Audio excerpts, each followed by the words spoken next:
Hello and welcome to EV Review Ireland. My name is Derek Reilly. That is the Atlantic Ocean. We are currently on the Wild Atlantic Way and this is the Peugeot e-208. So let's get reviewing.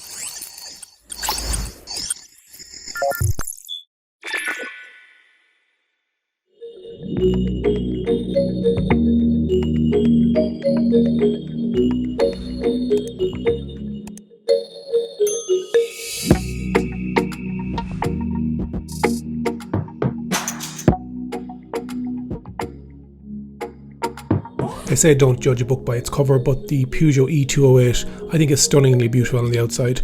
It's a lovely solid colour all the way around with some piano black accents like on the B-pillar between the taillights at the back, obviously on the roof, but otherwise I think it looks great on the road, parked up. I think it's winning all around. Now that we've looked around the outside of the beautiful Peugeot e-208, let's have a look on the inside, and the looks don't stop on the outside. It is gorgeous in here. Now this is the GT line, so you're going to get a lot more of a sportier feel with the stitching, which has a kind of a luminous green or electric green, and you also have a lot of carbon fibre effect. The build quality is excellent. As we mentioned, it is built on the same PSA platform as the the Corsa E, which I reviewed a couple of weeks ago. I'll put the link to that in the description and also at the top of the screen. But a totally different interior to the Corsa E. Starting off with the driver's binnacle or cluster, it's like one of those steering wheels that you'd get with a futuristic concept car. It's got like two kind of handles on the side. And on the right and left of those handles, you will get notification lights like your indicators. Then you have the virtual cockpit, I think is what they call it. If we start it off, it should start up for me. And I really like the fact that it has that floating display on that. So the background screen, and then there's kind of like a heads-up virtual 3D display that floats in it. Really, really nice, and you can change the view of it. Steering wheel is flat top and flat bottom, and you also have buttons on either side. On the right hand side it's predominantly the phone and such like, and on the left hand side then it is voice control and audio, and to change the menu on the screen. You have got your cruise control stalk behind that, and then your indicators and your wiper controls on that as well. All your electric windows and electric side mirrors, even the fact that they recall in on the right hand side on the driver's door, and you also have lane assist and motion sensor off on the inside, on the buttons as well on the right hand side. Lovely display popping up on the dash, touch screen. There is no sat nav built into this. You have to use your smartphone for that, which I think is the way the people should go with it. Why, if you're a manufacturer of a car, do you need to be working with satellite navigation these days and ages when you have Google Maps or you have any of the other map providers with any of the other phones? So you have audio, you have maps, your temperature, you've got phone, you've got apps, and you've got car settings on that main screen there. You have a volume up and volume down for your radio, and then you have these lovely tactile toggle switches, your central locking, hazards, air conditioning, and your heated front and rear windscreen. You have a USB Type-C for power, you have a USB Type-A for power and for data. You have a lovely holder for a mobile phone, and you can store your phone or your cables on the top there, and then you also have a storage area with a 12-volt power underneath that. Your mode selector is your park, reverse neutral, drive, and then second stage regenerative braking, your electronic handbrake, and then your drive modes, which are normal, sport, and eco. Good size pockets for your drinks, your water or your coffee, and then you have another fairly deep glove compartment bin and a small little shelf on the top of that as well for the smaller bits that won't be running around. Glove box is, as with the Corsa E, you've got a kind of a half glove box because it is predominantly left-hand drive. So the fuse box is on this side, whereas on the left-hand side models you've got a large full glove box. Door bins are good size as well. They'll take a bottle. So the front of this also has, on the passenger side, a ISOFIX, and very similar to the Corsa E, it is something that you don't get in a lot of cars. You've got 3 positions for child seats or booster seats in it. So that's the front of the car. Let's have a look around the back. You've got the 2 ISOFIX there as well. Top here you have your SOS and your Peugeot Assist, and then you also have your reading lights. You have your vanity mirrors and lights either side as well. So overall, really nice feel. I love the steering wheel. I like the carbon fiber. The quality is really, really good overall. I have no faults with it. A lot of piano black, but overall a really good finish and fit. And for something starting off at 27,000 odd, this is the GT line, so it's a bit more expensive. For this size battery, which is 50 kilowatt and the ability to take 50 kilowatt hour battery and the ability to take up to 100 kilowatts in charging, it is really, it's going to be one to beat, and it's going to be up against the likes of the Renault Zoe. Peugeot e-208 is big enough in the back for your two adults and a small child, or even a small adult in the middle. You've got your net cargo holders behind the chairs and two USB Type-As. Let's take it out on the road and see what it's all about, and give you some more scenery along the Wild Atlantic Way.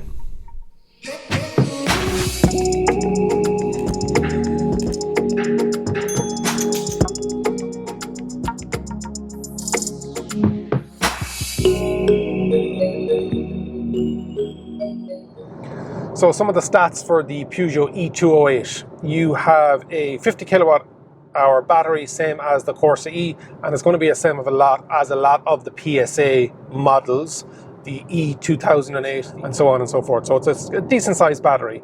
It has a WLTP, take that at what it's worth, range of 370 kilometers. Real world driving, and I've had it for a week now, and we went all the way down to the west coast, which was a 700 or 800 kilometer round trip, and you're getting about 275 to 290 kilometers of range.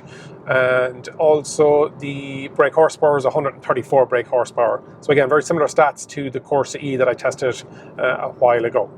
In sport mode, it will do 0 to 100 kilometers an hour in 8.1 seconds.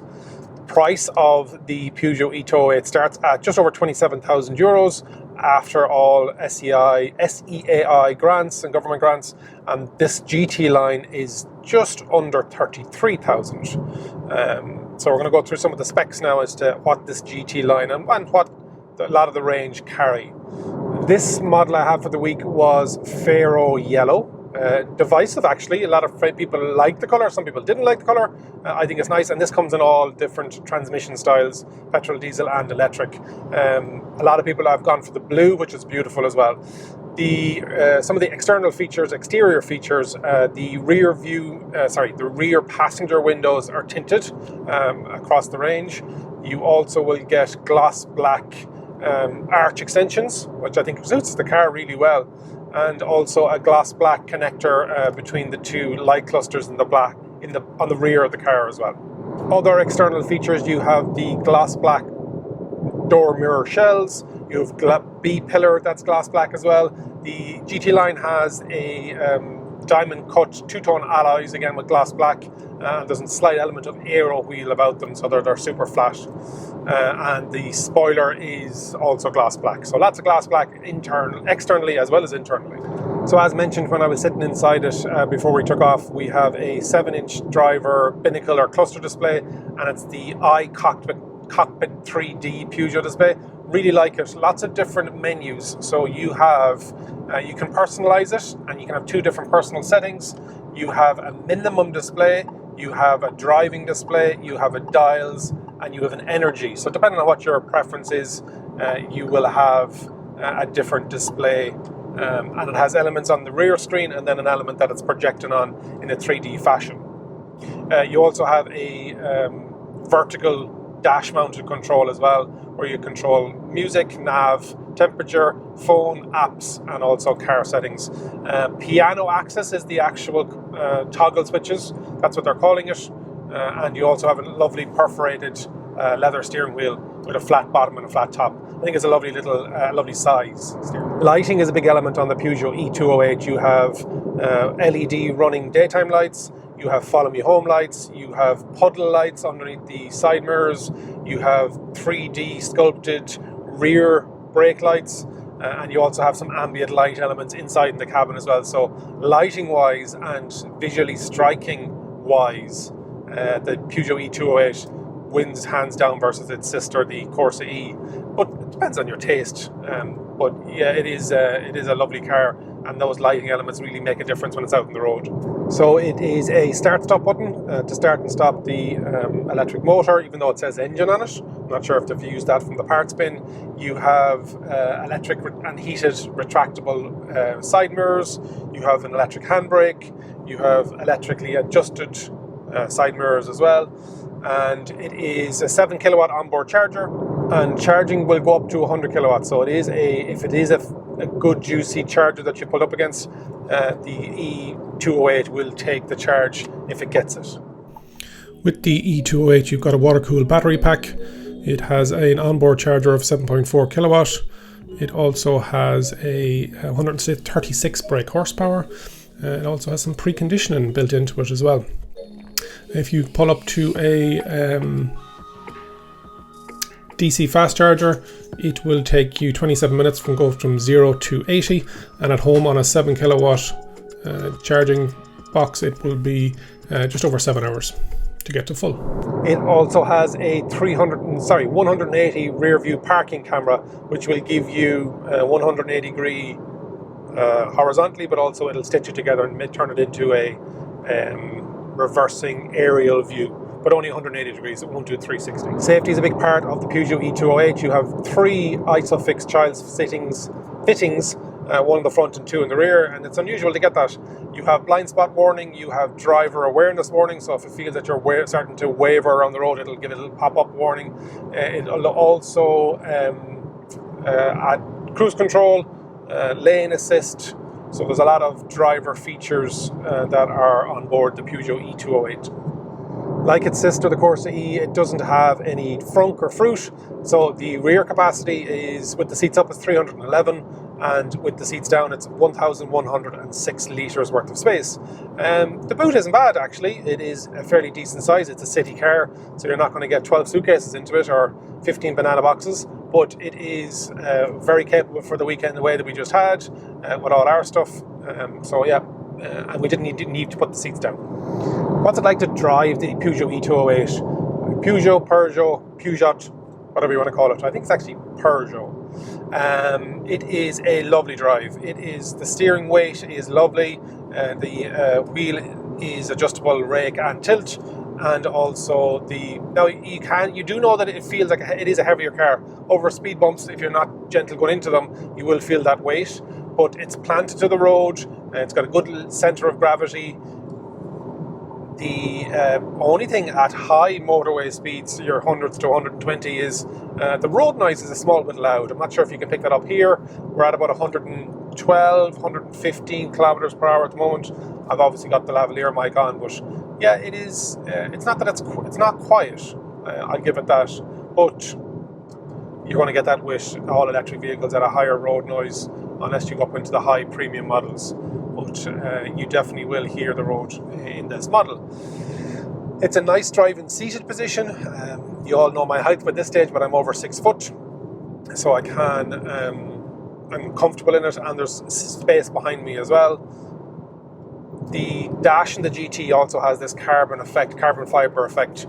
I think GT and sporty means you have to put carbon fibre into it, and so people get the illusion that it's a Formula 1 car. But overall, it is a really nice. It's a tough decision between the Corsa E and the Peugeot e-208. Definitely the Peugeot e-208, everybody agrees it is a bit more stylish, but style is in the eye of the beholder. And if you want something a bit more subdued and a bit more to blend in with the crowd, and you're a bit more practical about it, the Corsa E may be the car for you. But a lot of people like the look of this car. Not everybody loves the colour of this particular one with the Pharaoh yellow, but the blue is stunning looking, and I will agree with that. I'm not sure what they put into it, but it is a beautiful colour of blue. They do other colours as well. How you would know this is an electric car. Again, very subdued. It will be a E on the back C-pillar. It will be an e-208 on the rear boot lid, and the Peugeot Lion has a blue, that colour, electric blue highlight on it. And I'll show you a bit of footage there on that so that you can see it. So you really need to have an eagle eye to see if it is an electric Peugeot. because it could be petrol, it could be diesel. There's very, very little in the difference between them, but it's great to see these on the road. Hope you're enjoying this review. If you can give it a like and leave a comment, I really appreciate it. And also subscribe to the channel. It lets me know that you're appreciating the work that I'm putting into these reviews and that you're happy with the quality of the content. But I would appreciate it. Thanks. Hopefully you enjoyed the review of the Peugeot e-208. Let me know in the comments if you think this is the best electric city car, or if you prefer the Zoe or the Opel Corsa E. Remember, if you think an EV is for you, leave it to me and I'll review. Thanks for watching.